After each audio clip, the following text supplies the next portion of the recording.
Hi, Robyn. Thank you so much for agreeing to an interview. I'm quite excited because you're a professional woman. You help a lot of South Africans, and I was really looking forward to speaking to someone in your line of work for ages now. Do you mind taking a few minutes and just introducing yourself and what it is you do? Thanks, Steven.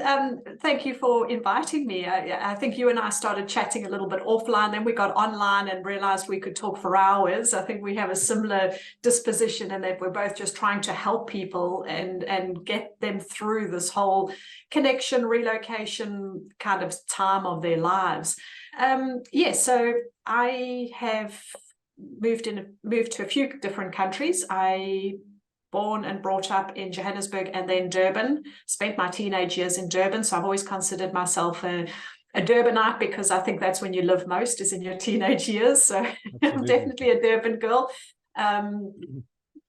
Got married, moved to England, spent 9 years in England. Both my children were born in England. And remember, this is a time before Facebook. I might be giving my age away a little bit, but this is a time before Facebook and just when emails were starting. So I used to do a weekly email bulletin to my family back home.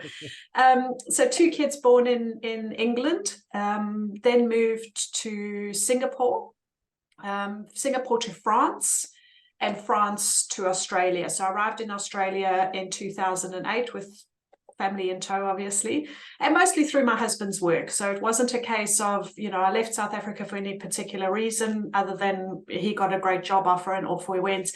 In those 15 years of living abroad, I moved every single year. The only time I spent 2 Christmases in the same home was in France. So even in England, I started in Bath, went up to Gloucester, went down to Sussex, went down to Surrey, worked in London. It's been just part of my makeup, if you like, yeah. of moving house. Luckily, since arriving in Australia, I've only moved twice. So I've done well now. I've spent a few more Christmases. The kids have grown up, moved out, and they're living their lives. And I started the relocation business when I first arrived here, basically because I had interacted with other relocation companies around the world. And when I arrived in Melbourne, there is this idea that moving to Australia is going to be easy.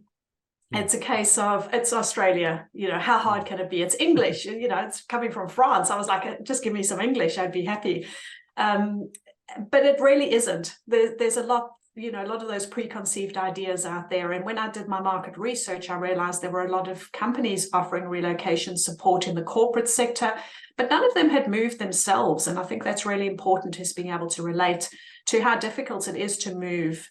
So I started personnel relocations back in 2008. I was literally still in my service department in Brighton, of all places. And really just snowballed from there. So up until the start of COVID, I was only doing corporate relocations. I was moving people into Australia, helping the family to settle, find a suburb that's going to work for them, find a rental, get the kids in school, going through all that and holding their hands. When COVID arrived, nobody was moving internationally, so I started focusing more on the interstate market. And post-COVID, what I'm finding now is a lot of my corporate clients are rather offering a lump sum to people to make their own way to Australia and spend the money how they want to. So from personnel relocations and all the contacts and experience I have there, I'm developing Plan for Australia. So Plan for Australia is going to be set up for those people who are moving themselves. And I think there's just a real gap in the market for support there. If you're a refugee arriving in Australia, you get somebody to hold your hand. If you're a corporate relocation, you get somebody to hold your hand.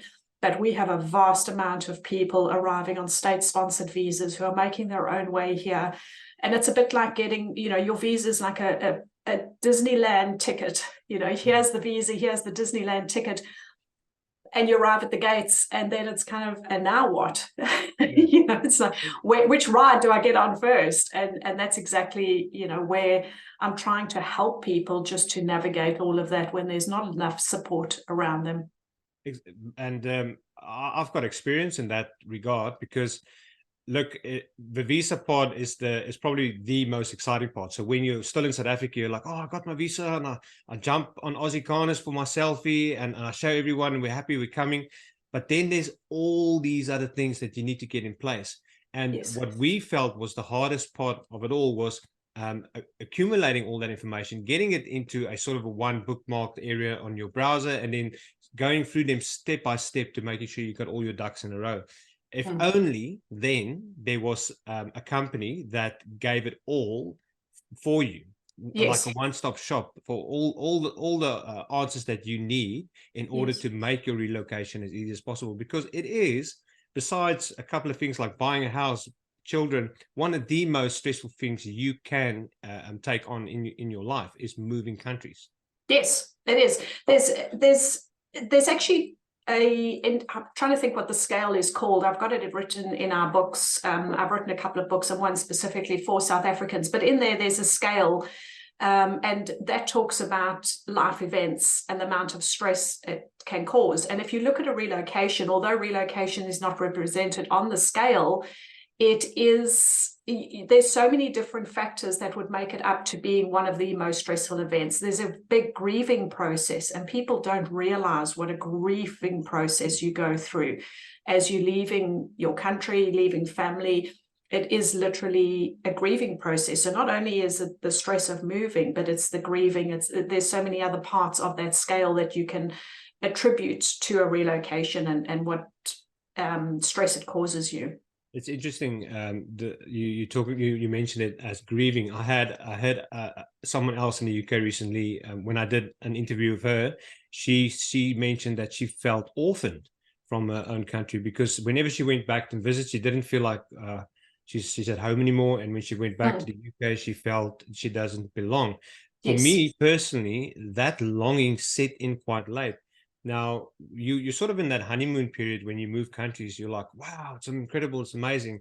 And then after the first, second year, you're like, oh, I'm really missing, well, not necessarily your family, but you miss your friends, and you miss those socials and those sorts of things. And a lot of that is the motivation behind Oorsee, is helping people to make family away from their family. And with that need, a few other needs presented itself, including immigration assistance, job assistance. Where's the best schools for my children? And am I right that your business, and sorry, you need to remind me of the name again, because this hasn't officially launched yet. This is, no, it hasn't. I'm getting the sneak peek preview to you are. This is my first time being interviewed and saying plan for Australia. So yeah, the plan for Australia is that it's there to help you plan, but it's also to give expert advice, because I see it on social media. Somebody will say, what's a good suburb for 2 kids and with good schools, and and you'll get 100 replies, easily get 100 replies. But what people are not taking into consideration is maybe the budget, maybe the lifestyle, maybe the commute times. So what I do is take a holistic view of everything of your relocation. The amount of text messages that I get that says, I'm looking for an apartment for $500. What can you suggest? It's too big a ballpark. You've got to take so many things into consideration. So, and it's also, Plan for Australia is also about just giving you the expert advice, but also connecting you with other trusted services. So services that I've used in the past that I know. So a remove list, for example, pet relocations, all those things that you need. I've at least had 15 years of using those companies, trying this one, trying that one. There's a pet relocation company in South Africa I wouldn't touch with a barge pole. And those are the things people need to know. Well, you're very well experienced and well traveled for someone that's basically moved once a year for so many years. You've tried them all, I'm pretty sure. Yeah, absolutely. I've traveled and I've experienced a lot of moves myself, but what you've got to remember is I've personally moved over 1,000 people to Australia. So I've seen all the questions. I've got that depth of experience. Not trying to, blow my own trumpet here, because that sounds like a bit. That's important information. Those are facts, and I'm all about the numbers. If you've relocated and helped 1,000 families to move to South Africa, that is to Australia. Sorry, to Australia. That needs to be mentioned. Yes. Am I right in assuming that some of those are high priority clients, which we won't name? Look, I can move anybody from a tradesperson to a high profile person to CEOs, CFOs. Some of the corporate clients that I've moved have been Country Road, Nando's, Cotton On Group, so I'm moving a wide variety of people. I don't just move South Africans, but I think where the South Africans come in is that they're closest to my heart. And that's, I mean, sincerely, when I know a South African's coming, there's a very different mindset for a South African moving here, as opposed to me moving a CEO from America who, is kind of in the mindset of, okay, we'll go there for a few years. If it doesn't work out, we can go back. South Africans don't have that mindset. It's very different for them. You're all in or you're all out. Now, what I wanted to mention earlier was that I do believe that social media is a helpful tool in getting answers. And I've seen on Facebook where people go on, they explain their story, they explain their struggle. I recently saw someone that just got an unfair dismissal. She's on a skilled sponsored visa. The moment that happens, a sponsor pulls out, she's already overseas, she can't work. And the first thing I thought to myself, oh my goodness, this poor woman, she's probably got children. Let's jump onto the job board, do an import on her role and see if there's anything that sort of pops up. Now, that's a feature that you need a specific tool for, that you don't get on social media. The same thing with the service that you offer. Yes, you can go on and you can go on a rant and say that this is what I need, this is what I'm trying to do, and you're going to get 100, 200 different people giving you advice. And most of those will be really good advice coming from a sincere space. But why is it important that they look beyond social media and enlist the service of someone professional like yourself to assist them to make sure that they make the right decisions when moving abroad? I think, Stephen, I've been in that position, and I remember when I was in France and I was looking to move to Australia, and it's kind of like, where do I want to live? And there was a village by the name of Horsham. And actually, I didn't live far from Horsham in the UK. So it caught my eye that there's a Horsham in Australia. And I did some market research. And I was like, well, this looks like a cool place to live. What I didn't realize is how far I had zoomed out of Google Maps. And Horsham was about 3 hours from Melbourne. So that's just, it's a bit of a side note. But what happens in that situation when you realize, you slam down the laptop and you go to bed and you're frustrated? Whereas rather having somebody to say, okay, you don't want to travel more than half an hour, you don't want to get a second car, your child plays the violin, you've only got X amount for your rental budget. Somebody who can look at all that and say, this is probably the suburbs that are going to work really well for you, and this is what I think. You have that comfort as a client then that you're getting the right advice that's relevant to your family. It's not a case of you trying to pinpoint something and stab in the dark. It's just having that clarity. And you and I were talking earlier about just freeing your mind up so you can make those important decisions and feel comfortable with them. And I think that's where a lot of my service comes into, is just helping people to make all those important decisions with the right information. It's not a case of looking here and looking there and asking that one and wondering about this and then slamming the laptop and going to bed rather. Yeah, absolutely. I mean, you can get so much advice from all over the internet, and too much advice is also a bad thing, and that's just going to frustrate you further. Yeah, and there's so many scams out there at the moment with, people looking at rentals or furniture removals or insurance. It's a minefield at the moment. I can imagine. Now, I want to throw you a bit of a curveball, because this is a question I get asked quite regularly. Is what about the I almost want to label it the middle class South African, the guy who's worked really hard since leaving school on his apprenticeship. He's a qualified boilermaker. He's a entry-level electrician. What about those people? Is there hope for them in that skill set to find a way to Australia? Yes, please though, can I tell those people, do not come here on a 400 visa. I have so many who are arriving here on a 3-month visa just because they've got the opportunity. There are companies, and I'm not going to name and shame, obviously, but there's companies in South Africa that are offering immigration and recruitment services together. They are approaching boilermakers, plumbers, air conditioning people who, I don't want to say vulnerable, but people who are looking for those opportunities. They're desperate. They're desperate. I can see it by the amount of requests I'm receiving, and I'm not an agent. No. I'm just people asking me for work because I run the job board. They're not scams. The people are getting their visa. They're getting paired with a company in Australia that offers them a 3-month visa to come and try it out, but they're not being prepared properly. The one that I spoke to in particular, she never dealt with a MARA agent. So a MARA is a registered migration agent. And if nothing else, if you don't know who to trust, go onto the MARA website and find a MARA agent. But what's happening with some of these people is that there's one MARA agent in the immigration company. They might not even be based in South Africa. And when it's coming to these 4-month visas, they're too busy to be involved with those visas. There's offshore people in Zimbabwe and Nairobi that are processing the paperwork. So the South Africans are getting charged an extortionate amount of money for the visa. They're arriving here on a 3-month visa.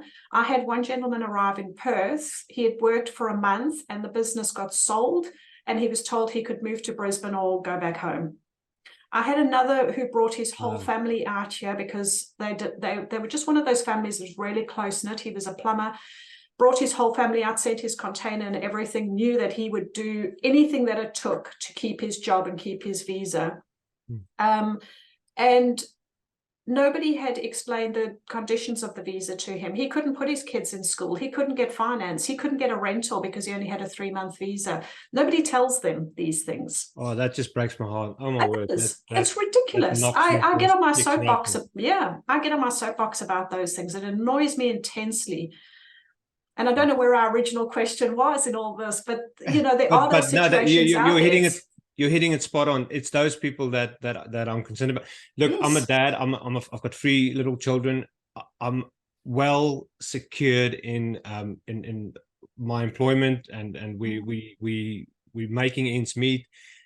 But I don't even want to imagine what it's going to feel like. That that your visa is expiring in a month. You're sleeping in another bed and breakfast, or you're on a campsite somewhere. You're not from this country. It's winter. You've got small children. Yeah. It's the stress blows my mind. And it's those kind of people I really want to give a tool for, where they can go on and they know that when they reach out in the Oorsee community or in the professional network that Oorsee presents, that they're going to get an answer and helpful. And it's not going to just end with what your service is offering. No. I'm going to be looking at a few other things as well, including deeper financial advice, things like welfare and all those sorts of things that will and often presents itself. Mental health, all those things plays a huge part. South Africans underestimate mental health tremendously. With moving countries, which I've found, and I wouldn't say I've struggled with things like mental health, but I can honestly say that there were times where I felt depressed. I felt sad. I felt lonely, and I felt sort of helpless. Yes, I questioned myself because I had everything and we were settled, but I did long for a social interaction with my own people, and not just a sort of a light one. I'm talking about a proper connection where you can confide in your fellow South African. Yes. What is your experience in that regard with South Africans that comes over and they're really struggling to adapt and to settle and to make this new country their home? It's a great question, and certainly something that I really want to emphasize with South Africans is that I get South Africans who say to me, I don't want to be around other South Africans.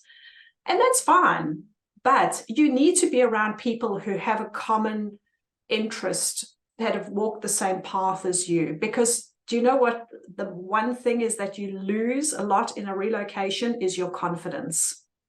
I've been there. I've been in that situation in Paris where I don't speak the language. I don't know anybody.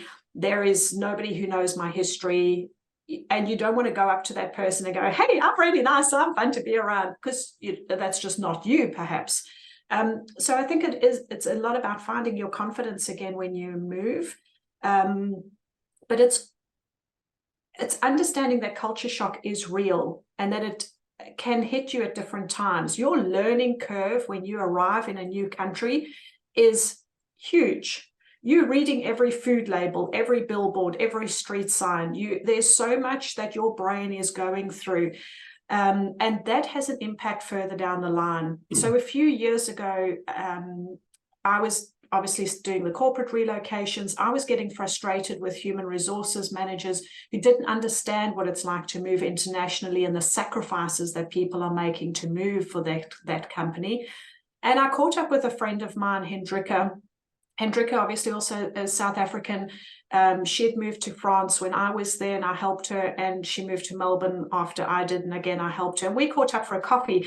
Now Hendrika was telling me that she was on suicide watch for 5 South African families within her congregation, and I was feeling frustrated, so we decided to write a book purely for South Africans, which we wrote and put out into the market, just to try and get people to understand how they can make those connections, and that you might not want to be around other South Africans, and that's fine, but then find other ways to make connections. Go and do volunteer work. If you're a tennis player, go down to the tennis club and join. Sometimes us South Africans can sit in a little bit of a complacency, or we expect other South Africans to bend over backwards and help us. When you move internationally, it's almost like you take on a new personal identity, a new personal brand. You might go back to South Africa and feel like you don't belong because you're a different person. And the same is for those that are here already. They're not your typical South Africans. So, you find like-minded people, whether it's in your hobbies, whether it's in your sports, whether it's other South Africans. Don't cut off anything. Don't say, oh, I don't want to be around those types of people, because you're stereotyping what those types of people might be like. Just like you might be stereotyping what Australians are like, and, Australians are fun, laid back, and then you arrive here and why can't I make friends with Australians? Well, Australians just aren't looking. They're not in the market for new friends, So Absolutely. you have to be proactive. If I can say anything, please just be proactive. Don't just sit in your homes like you did in South Africa because maybe it was a security issue. Get out, go to the cities, walk around, do things. Yeah, and that's well explained. Very well explained. You said a few things there that I felt, wow, we can put that in the dictionary as the definition.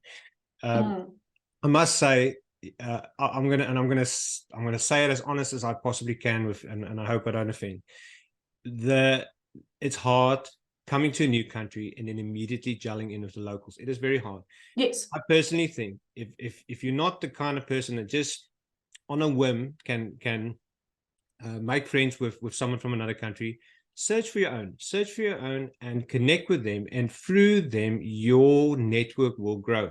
Yes. It is there's a huge difference in culture and all of that. And I get that some South Africans don't want to be around other South Africans. There's a part of South Africa that I just don't enjoy. There's and a lot of it's got to do with racism. It's got to do with politics, and it's those sort of things that I believe it doesn't define South Africa. It's not what our traditions is about. There is beautiful parts of the South African tradition that I feel needs to be protected and it needs to endure. And it's programs like these, it's apps, it's YouTube channels and Facebook groups that helps and reminds other South Africans that moved out of the country 30 years ago. Said, listen here, do you remember Melkos? Do you remember a good guitar session around a campfire? Those sorts of things. And yes, a lot of the countries share similarities, but where it fades out is those old precious South African stories that our grandfathers used to tell our fathers, that our fathers told us. And I want the South Africans that moved abroad, don't forget those things. Don't just shove it.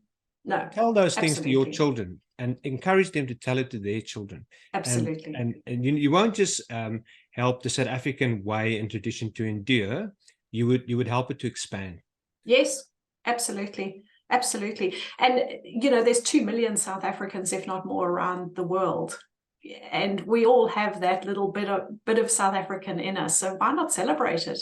Really? Absolutely. It's still part of your being. It's beautiful. It's so beautiful. Don't just and you'll see the slogan of Oorsee when you sign on through the website is South Africa is not just a country, it's a people. Yes. And it's us that will carry it forward. That's the people, 100%. Robyn, thank you so much for your time. Is there anything about your service that you would like to highlight, which the user that watches this video can take with them?